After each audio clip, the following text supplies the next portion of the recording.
Welcome to Truth or Raps. Now, despite me wearing a white shirt, this is not going to be the Eminem channel. But I may have another Eminem song to talk about. So there's a thing in spirituality. Well, I'll give you a couple things. Three things actually from Adyashanti specifically. So Adyashanti is a spiritual teacher. He's sort of a Zen kind of guy, but he's not exclusively Zen, but I think he came from Zen. And he said, one of the things, this is the main thing for today, he said that his teacher, I think, told him a couple things actually. One of them, not the main thing, but one of the three was samsara is nirvana. Samsara being, I think, like a term for, the world, the reality that we're in, that is often seen as like some kind of soul trap and stuff. You see a decent amount about that on YouTube even these days. Not even like not even excluded from YouTube, although it seems like YouTube is being fairly lenient these days as opposed to how it might have been before. But yeah, samsara is nirvana, or yeah, like basically, oh, you think you're in this like horrible hell world or something. You are in nirvana, but it just maybe it's sort of how you're looking at it. Of course, I had the video saying, if there's going to be if the government in this world is representative of God, then that's not a God I want to follow. Blah blah blah. I'm not disputing that things are bad, but sort of the sense of like things may be bad, but your experience of it, you could like look at it as nirvana, and then perhaps if you truly looked at it as nirvana, things would change immediately in some sense. You might say, Matt, that's crazy. It's crazy talk. Like one time actually, my dad said something like, I think I said something about like being afraid of heights or something, and that's why I don't want to fly in planes. And my dad said something about like, well, that's why you have to fly in planes. You have to, face your fears. And I said, well, here's the thing. Actually, I don't think he would have, if he had stopped to think about it, I think he would have said, well, you're saying what I'm saying. But I said something like, well, if I'm always going to be afraid of it, then like if I wasn't going to get to the point where I wasn't afraid of it ever again, why would I face that fear? Like, essentially, if that fear, it's like the criticism of the psychiatric industry. If what you're doing is not going to somehow remove the psychological burdens from the people you're talking to, then what's the point? It's like, oh, we're just going to give you some drugs and cover over it and stuff, and you should still do this and that. And it's like, if it's not helping, then what's the point? Or if it's not solving the problem, then there is no point. And so it's like, well, if you should face your fears by going on a plane. And I took a freaking plane to get there when I was talking to him. I think this was in California when he was living over there for a while. And it's like, well, I took a plane to get there, but it's like, why face your fears if facing your fears doesn't do anything long term? It's like, oh, face your fears. It's like, okay, why? Like, if I'm still going to be afraid even after facing my fears of a given thing, maybe, then why would I keep doing it? And my dad's like, that's crazy talk. And it's like, but here's the thing. I think what he was saying sort of matched up with what I was saying, because I imagine if I had taken a different tack and asked him, like, well, if I face my fears, will I still feel as afraid of them after facing my fears as I did before? And I imagine he might have said something like, over time you won't be as afraid or afraid of them again. But me putting it in those terms, he had a bad reaction to, or just a negative reaction, not like a bad reaction, but just, like a critical reaction anyway. But,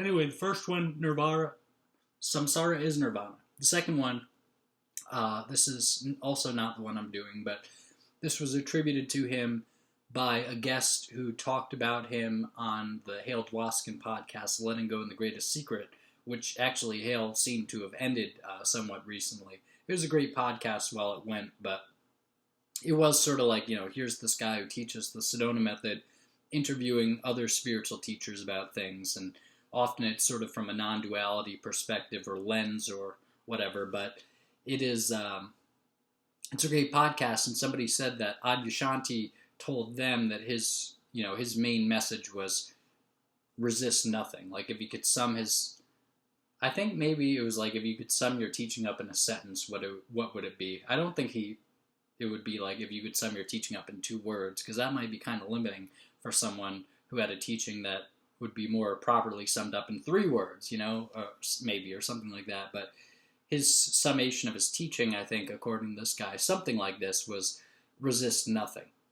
But what his teacher had told him, other than the Nirvana is Samsara thing, if I'm remembering that, and it was the same teacher accurately and whatever else, but what his teacher said was Zen or enlightenment or whatever is standing on your own 2 feet.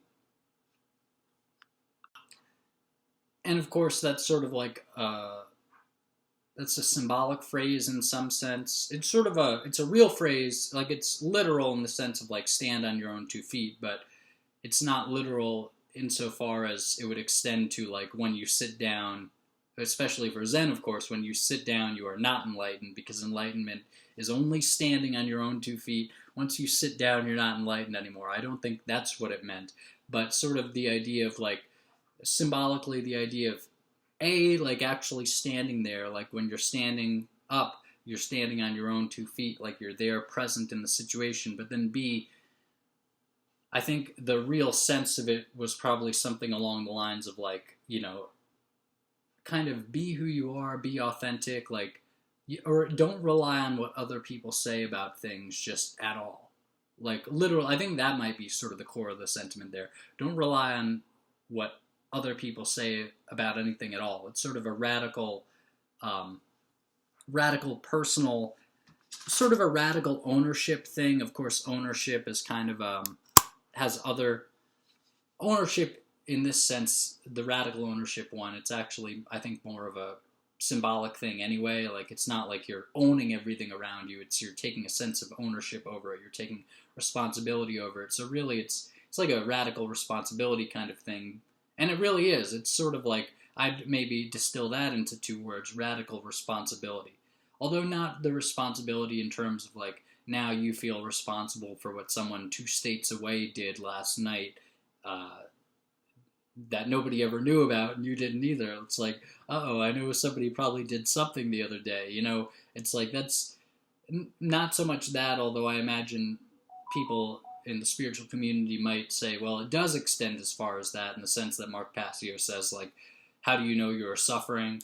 If any other one person in the world is suffering, that's how you know. And it's like, because it's all one and stuff, and it's like, well, here's the thing though, that seems to be a high bar for your own attainment.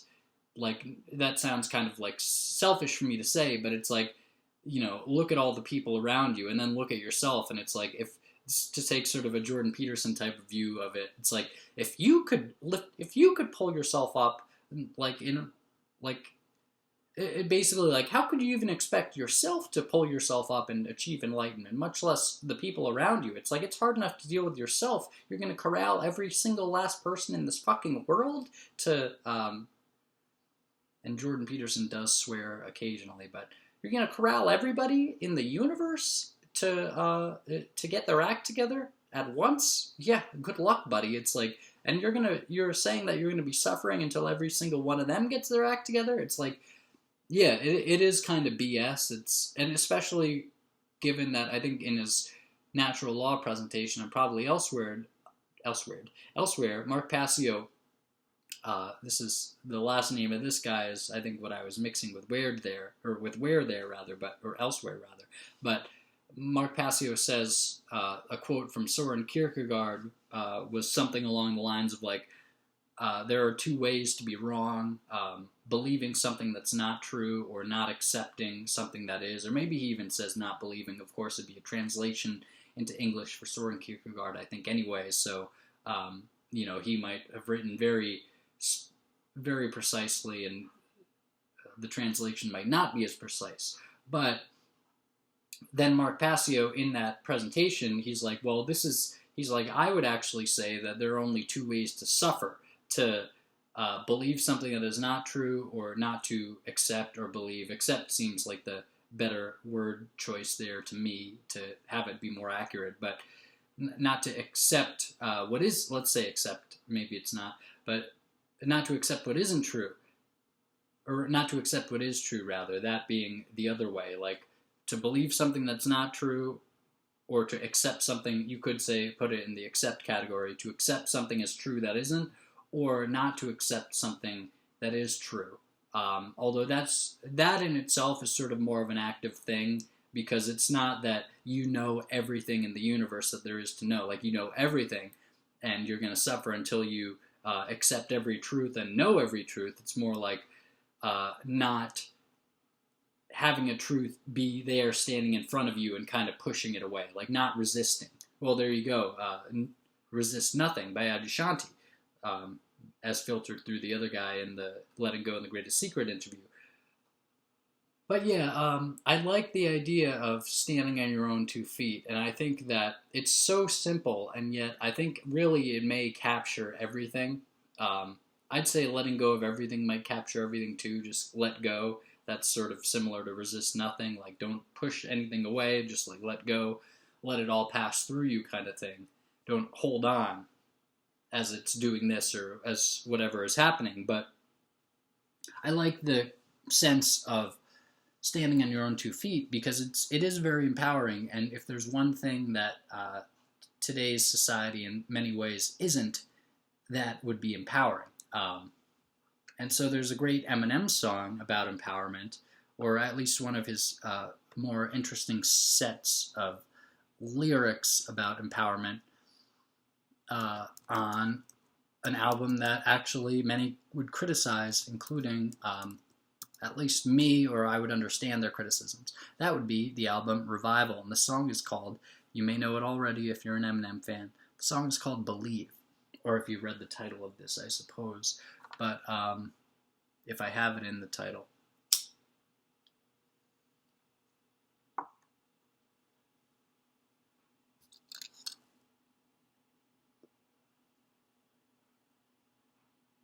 But this is a song Eminem actually quoted in the follow-up album Kamikaze, and he was sort of saying it as like an example of like how other people didn't get how good his lyrics are. He's like, everything rhymed, and I think the part was something of this part, maybe a little more of it. Sucker free, confidence high, such a breeze when I pen rhymes, and I just got that air around me like wind chimes. Sucker free, confidence high, such a breeze when I pen rhymes, I just got that air about me, rather, there are like wind chimes. Yeah. Okay, so he refers specifically to this song in the next album to show how much quality he's putting into this album, which he refers to as like a porterhouse or something, when other people said he served them up like something crappier, something crappy. It's like, no, I gave you a porterhouse, something like that, he says in Kamikaze. But this song is really good, or it has a lot of like really powerful lyrics, and it's sort of like a latter era Eminem, Lose Yourself. Okay, so it starts. And I started from the bottom like a snowman, ground up like round chuck, and still put hands on you. Staying wound up is how I spend time. Get it? Staying wound up is how I spend time. He pronounces it a certain way. Sucker free, confidence high, such a breeze when I pen rhymes, I just got that air about me like wind chimes.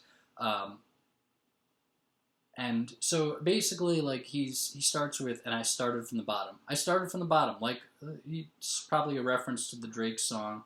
By the way, a funnier reference to the Drake song was when I was working in Kmart, and there was a guy who was working there, and he was like, He said, "We started from the bottom, now we're here." And he was referring to working in Kmart. That was really funny. Um, but, Eminem, I started from the bottom like a snowman, ground up. So basically, starting from the bottom like a snowman uh, gives you the sense that he's building a foundation. He's starting from the foundation. Not only did he start from the bottom, maybe in the sense of like not being rich and stuff and not having connections in the beginning, maybe not. I guess he was friends with Proof. Um, but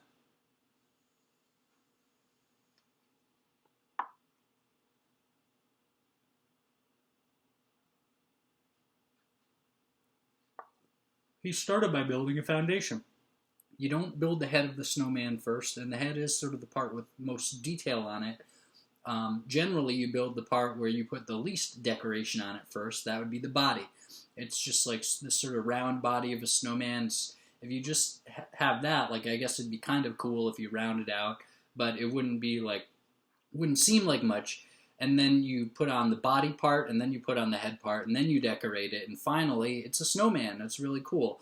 But you start from the bottom. You do the part that also takes more physical labor because you have to put in more snow generally for the body part of the snowman than, or for the bottom part of the snowman than you do for sort of the upper body part, and you put more snow into that usually than you do for the head, I think, or maybe I don't know. But anyway, similar amount to the head for the upper body maybe.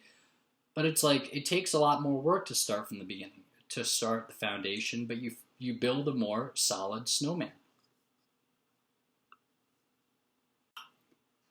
And so, but he also says, like a snowman, ground up like round chuck, and I still put hands on you. So, ground up like round chuck, basically, like, you start with the ground up snow, stuff that you pack together. It's like entrails that you're packing together into the bottom of the snowman.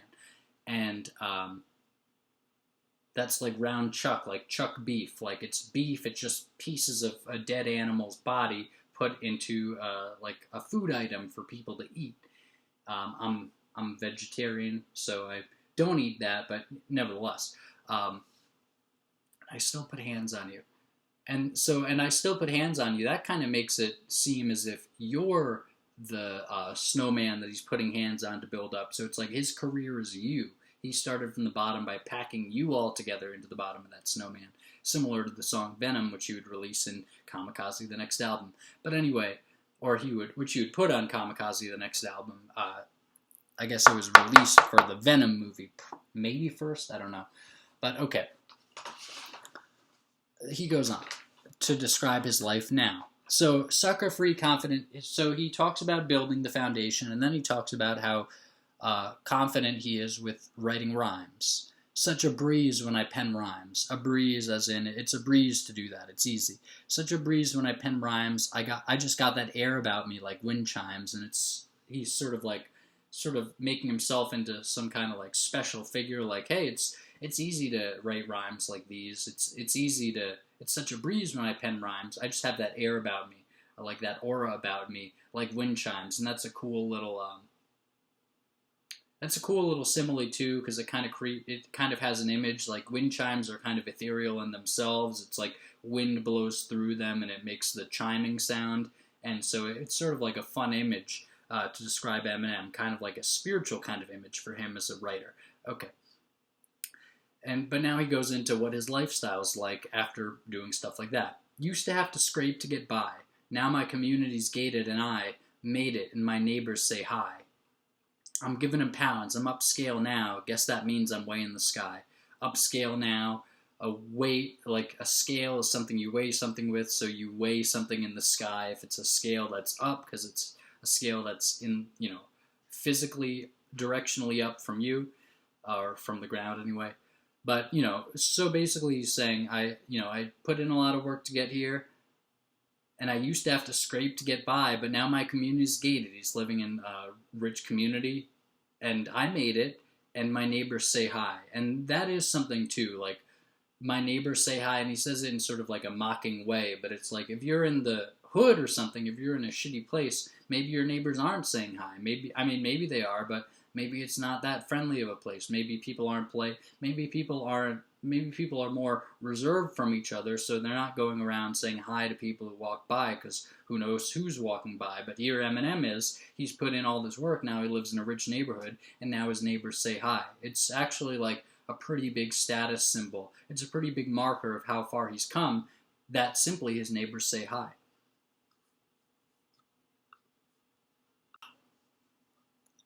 But now he goes back into what happened to him before. But I still remember the days of minimum wage for general labor, welfare recipient since a minor, look how government assistance has made you.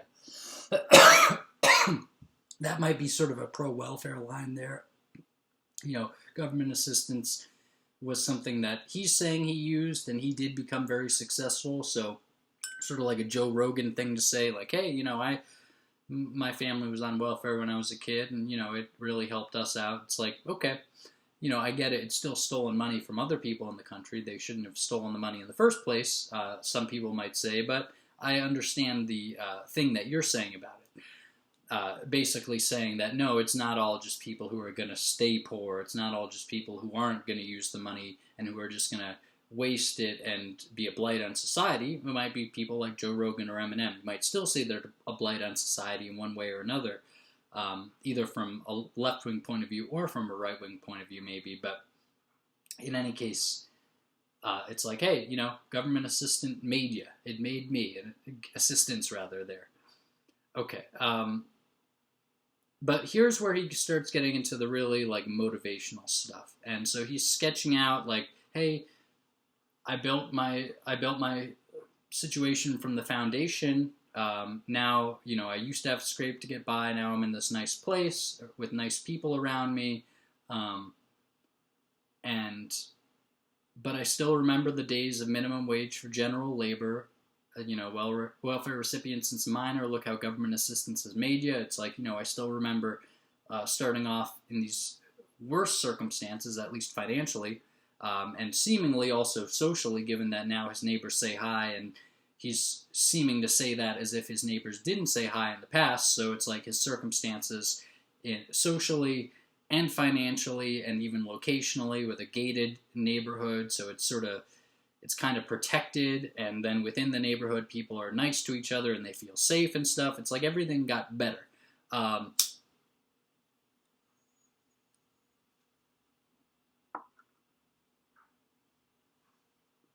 But then, yeah, he goes back to, you know, prior to this part that I'm about to say, he's talking about the government assistance and the bad things and stuff.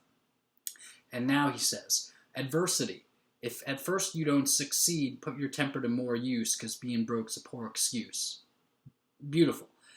So he follows up, look how government assistance has made you, with one word, adversity. It's like, yeah, all that stuff I said in the past few lines, that's adversity. If at first you don't succeed, put your temper to more use, because being broke's a poor excuse. Basically, Eminem's saying, yeah, being broke's a poor excuse, and in the terminology that someone from PragerU might say, and not bad terminology either, it's sort of freeing, it's like being broke is an excuse that someone who stays poor might use. Like Thomas Sowell, I think he talked about, he's probably far from the only one, but I think he might have talked about the difference between being broke and being poor. Actually, I think that might be from Rich Dad, Poor Dad. But in any case, at least as well, but in any case, being poor is an ongoing situation. Being broke is a temporary thing. So Eminem is saying being broke's a poor excuse. Being broke as a temporary situation is a poor excuse for not succeeding in your first attempt, or just a poor excuse for your life staying that way. And it's a poor excuse because it's an excuse that might bring you into the realm of being poor over time.